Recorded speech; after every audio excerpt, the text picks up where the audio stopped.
Major developments in the Alex Murdaugh case.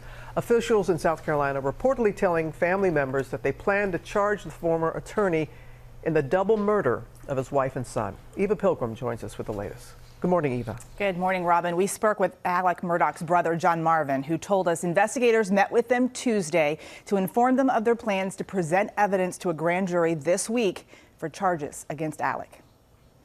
This morning, a possible break in the investigation into the brutal murders of Maggie and Paul Murdaugh. ABC News has confirmed prosecutors in South Carolina are seeking an indictment against Alex Murdaugh for the deaths of his wife and son. Are they breathing? No, ma'am. My wife and my son. And what is your name? My name is Alex Murdaugh. Please hurry. Neither one of them's moving. It was just over a year ago that Alex Murdaugh called 911 to report finding the two shot outside their rural South Carolina home.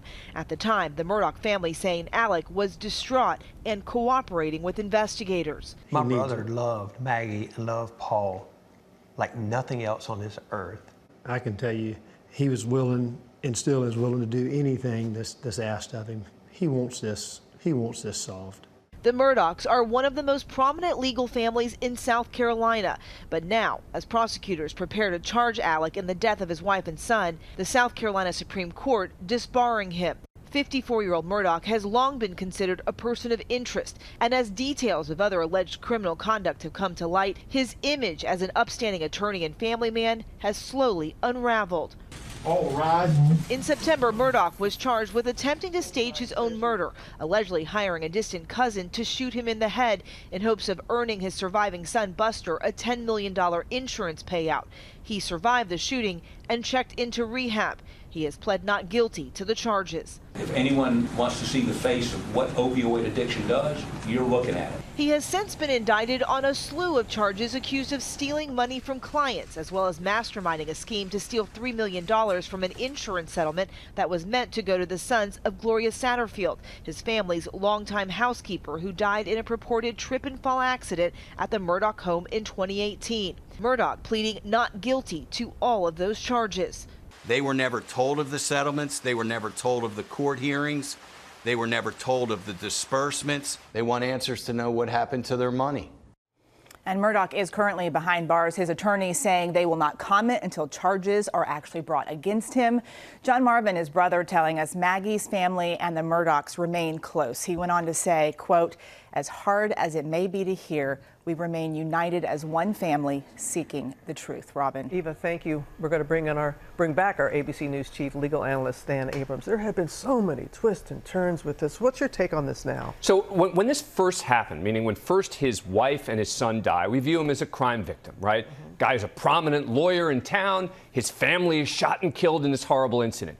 It wasn't until this sort of fake suicide effort that everything else began to unravel. Meaning he's on the side of the road and people are saying, wait a sec, someone shot at him. The same guy whose family was killed. Oh, wait a second, it was a suicide effort. Oh, wait a second, there's a lot more here. And then everything begins to unravel. And then the authorities start to relook at everything again, including the deaths. Do you think that they'll look at him as a possible serial killer? I think they are. I mean, I think they are now exhuming the body of the woman who worked at his house in the supposed trip and fall incident that he was involved in the legal proceedings. They want to know, wait a second, what exactly happened there? There's another death that occurred in 2015, about 10 miles from his home, that they're now investigating, that had initially been deemed to be an accident. So suddenly, they're looking at anything that touched Murdaugh to see if there's a lot more there.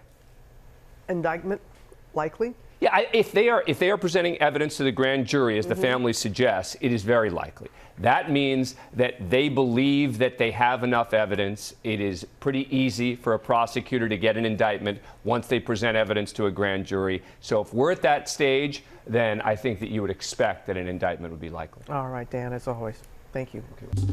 Well, hey there, GMA fans. Robin Roberts here. Thanks for checking out our YouTube channel. Lots of great stuff here. So go on, click the subscribe button right over here to get more of awesome videos and content from GMA every day, anytime. We thank you for watching, and we'll see you in the morning on GMA.